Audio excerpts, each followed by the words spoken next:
and welcome back to the Reading Corner with Mrs. G. For more great stories, subscribe here. Do you enjoy the fairy tale of Cinderella? Cinderella is my favorite princess. Well, today we have a story of a kind of a cross between Cinderella and the Wild West called Cindy Ellen. Have you ever been to a rodeo where they might rope the cows or ride a bucking bronco, or the horses, the girls on the horses will race around the barrels? Well, this story, Cindy Ellen, is a wild western Cinderella. Once, there was a rancher who married for his second wife the orneriest woman west of the Mississippi. She was meaner than a rattlesnake, and she had 2 daughters who were the spitting image of her. The rancher also had a daughter who was just as sweet and gentle as she could be. Her name was Cindy Ellen. Cindy was a pretty good cowgirl too. Riding her little gray horse, she wrangled and roped and galloped and loped with the best buckaroos on the range. But as soon as the wedding was over, that snaky old stepmother began to pick on poor Cindy Ellen. She was so good, she made her stepsisters look bad. So her stepmother made her do all the dirty work around the ranch. "Mend those fences! Tend those cows," she would yell, "and shovel out that corral." The stepsisters never did a lick of work all day. But Cindy didn't dare complain to her daddy, because his new wife wore the pants in the family. When her chores were done, the poor girl used to sit down and rest among the ashes and cinders at the edge of the fireplace. So her older stepsister named her Cinder Bottom. The younger sister called her Cinderella. But underneath her dirty old clothes, Cindy Ellen was still as pretty as a peach. Then one day, the biggest cattle king for miles around invited all his neighbors to a 2-day celebration. First, a wild and woolly rodeo, and then a square dance, a real western fandango. Cindy's stepsisters puffed up like 2 turkey gobblers. Even though they couldn't ride, they decided to gussy themselves up fit to kill and enter the rodeo. Nice, patient Cindy Ellen ironed their frilly shirts and frizzed their hair for them. "Don't you wish you could go too, Cinder Bottom?" sneered the older sister. "Aw, you're just poking fun at me," said Cindy sadly. "You're right," laughed the younger sister. "Nobody could tell you from a cloud of dust, Cinderella."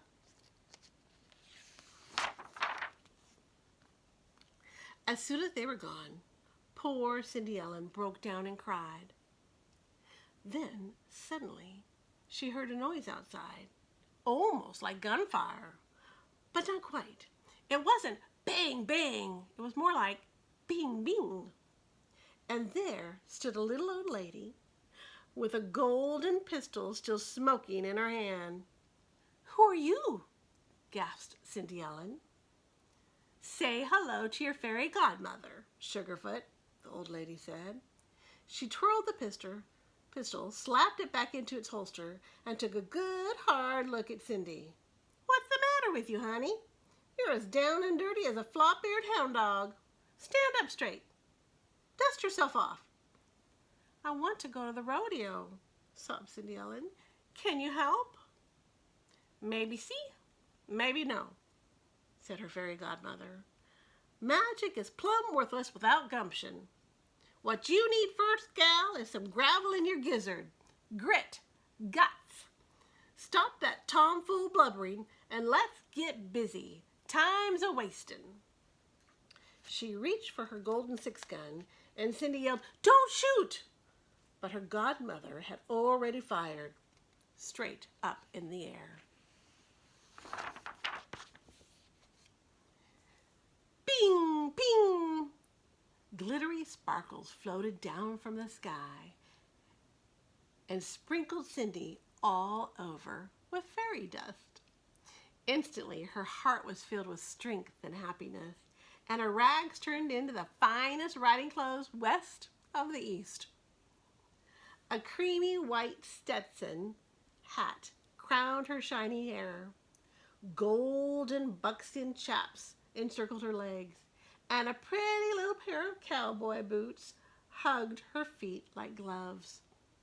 Buckled to the heel of each boot was a spur that shot out rays of fiery light. Those spurs were set with diamonds as big as sugar lumps. "Now," said her fairy godmother briskly, "where's that horse of yours?" She fired her magic pistol into the air. Zing!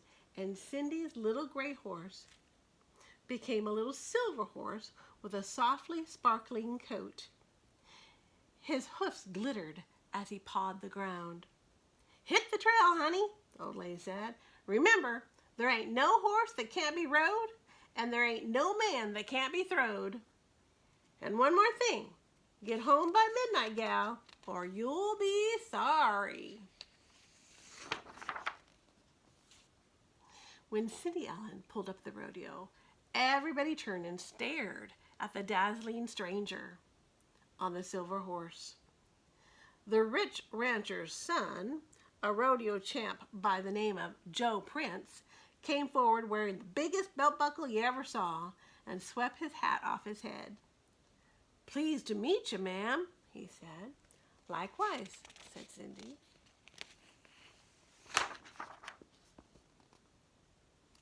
Just then, Cindy's older stepsister rode a bucking bronco into the arena, and before you could say, "Oopsie daisy," the cayuse wrinkled his spine, boiled over, and sent her chasing clouds way up in the sky.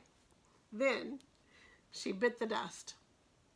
Next came the second stepsister, but she couldn't ride a rail fence in a still breeze, and pretty soon she was eating gravel just like her sister.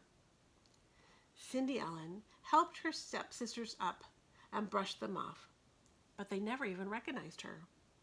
Then she remembered her godmother's gift of gumption, and she gave Joe Prince a big daredevil grin. "My turn," said Cindy Ellen.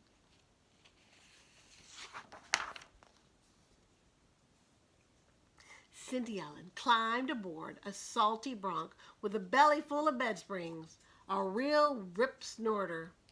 She touched him with her diamond spurs, and first he tried to crow hop, and then he cat-backed, and he sunfished, and he windmilled, and he jackknifed, but Cindy stuck to the saddle like a postage stamp. "Ride him, cowgirl!" cried the crowd, and Cindy Ellen was the winner with every curl in place. Next, with a figure 8, a butterfly, and a wedding ring, she won the trick roping event. And then she and her little horse really burned the breeze. They kicked the jackrabbits right off the trail. They left their shadows 20 miles behind them, and they won the horse race. They even beat Joe Prince. But Joe didn't seem to care. He rode her to Cindy Ellen right up to 11:15 at night, when she suddenly recalled her godmother's warning and went galloping home. By the time she got there, her fine duds had shriveled into sorry rags again, but she still had plenty of gumption. After a while, her stepsisters hobbled in, all stove up from the rodeo. "Ha ha! You missed the champion cowgirl," the oldest sister jeered. "Nobody knows her name or where she disappeared to." "And that old Joe Prince is eating his heart out," said the younger one. "I bet she comes to the square dance tomorrow night," said Cindy with her new daredevil grin. The next evening, her stepsisters got all dressed up like a sore thumb and strutted away to the dance, leaving Cindy Ellen all alone. But not for long. "What's that?" she said, peeking out the window. It looked like a cross between a comet and a dust storm. It sounded like silver bells mixed with dynamite. "Let's get cracking, sweet pea," shouted her fairy godmother. "You're late. Rustle me up the biggest, dustiest, lumpiest squash you can find." And zazingo, the squash became a stagecoach. "Next, we check the trap line," said her godmother. Quick as a wink, she turned 6 cactus mice into 6 dappled horses, a fat pack rat into a stagecoach driver, and a rough, tough horned toad into a stagecoach guard riding shotgun beside the driver.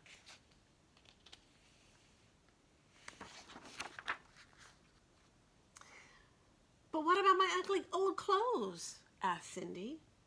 The old lady answered with a blast of fairy dust that melted into a dress that shone like the sun, the moon, and all the stars together. The skirt floated over petticoats as soft and puffy as summer clouds. A rainbow of jewels glowed around Cindy Ellen's neck, and the little diamond spurs sparkled once more upon her boot heels. "Thank you, ma'am," she cried. The fairy godmother blew the smoke from her pistol, holstered it, and dusted off her hands. "Remember, Miss Cindy, pretty is as pretty does," she said. "Magic can backfire, midnight or bust." Cindy promised, and the stagecoach rumbled away.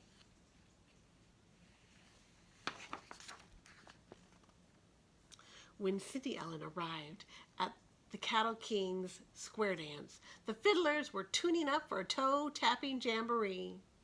Joe Prince reached for Cindy's hand the instant he laid eyes on her. "Buckle on your partners, folks," he called, "and tell 'em to hang on. Let's shake our hooves like lightning until the early dawn." And Cindy answered, "Hurry up, cowboy. Don't be slow. Alamanda left and do-si-do." Hand over hand and heel over heel, Joe and Cindy danced the daisy chain, the whirl-away, the curly-cue, and the grand sachet. They made their feet go wickety-whack. "Swing 'em, boys," cried Cindy, "and do it right." And Joe called back, "Swing those girls till the middle of the night."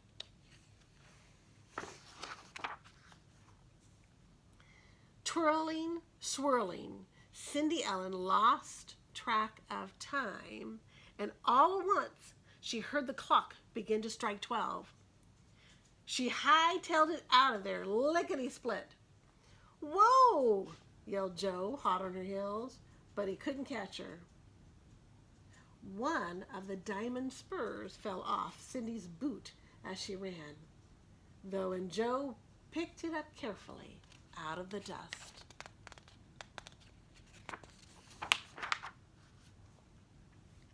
Meanwhile, back at the ranch, not a particle remained of Cindy's gorgeous outfit, except for the second diamond spur, which she tucked away in her hip pocket. Pretty soon, word got out that the champion cowgirl was a wanted woman. She'd left Joe Prince so lovelorn that he was tracking her throughout the territory, and he vowed to marry the horsewoman whose boot fitted the little diamond spur. He tried it on many a foot, but no one could wear it.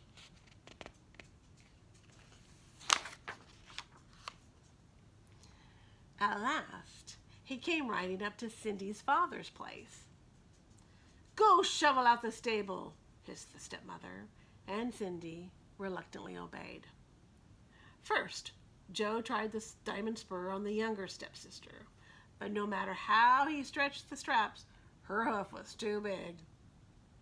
The older sister had crushed her feet into little bitty boots, so just for an instant the spur almost fitted. But then her boot split open and her toes popped out like puppies from a blanket, and Joe Prince muttered, sorry, and headed for the door.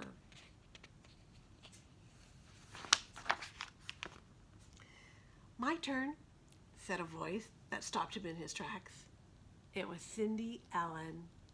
And although her mean stepsisters almost died laughing, Joe let Cindy have her chance fair and square.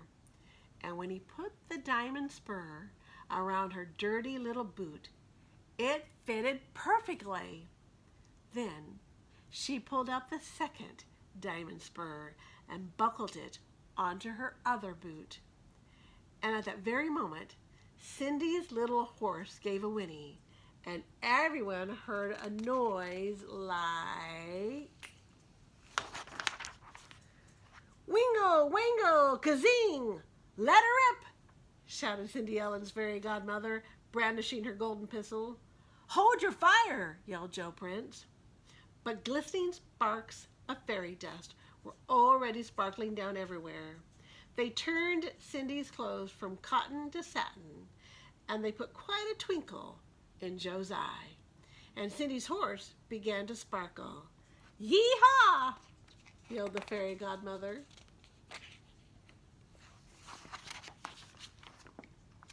So, Cindy Ellen and Joe Prince got hitched and lived happily ever after in a ranch house full of love and rodeo trophies.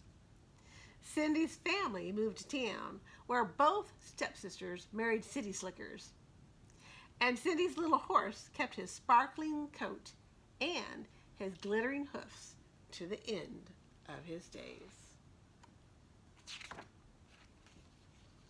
Great story, huh? Here's a little bit about just what it was like in the West. A little Western lore. The true story of the West includes many cowgirls as well as cowboys. Just as they did long ago, ranch girls and boys still learn to ride, rope, and tend their animals, especially at roundups. The Spanish word for roundup is rodeo, originally a time in the Old West when neighboring ranchers gathered and sorted their cattle. Then, when the work was done, they ate and visited and danced. But soon, rodeos came to mean a tournament of cowboy and cowgirl skills, a cowboy circus or Olympics. One of the earliest Wild West stars was Annie Oakley, a world-famous sharpshooter. Although she couldn't even ride a horse when she first joined Buffalo Bill's Wild West show in 1885, she impressed her co-star Chief Sitting Bull so much that he nicknamed her Little Sure Shot. Later, rodeo cowgirls rode and fell off bucking broncos, performed daring stunts on horseback, roped, and ran relays on racehorses. Nowadays, some cowgirl athletes compete in rodeo events such as bull and bronc riding, but most of them win their trophies, money, and fame as barrel racers, riding hard and fast on some of the most valuable horses in rodeos. Afterwards, these cowgirls still like to dance, but now they tap their toes and twirl to country and western instead of square dance music. All right, so Cindy Ellen, a wild western Cinderella. For more great stories, we'll see you next time in the Reading Corner with Mrs. G.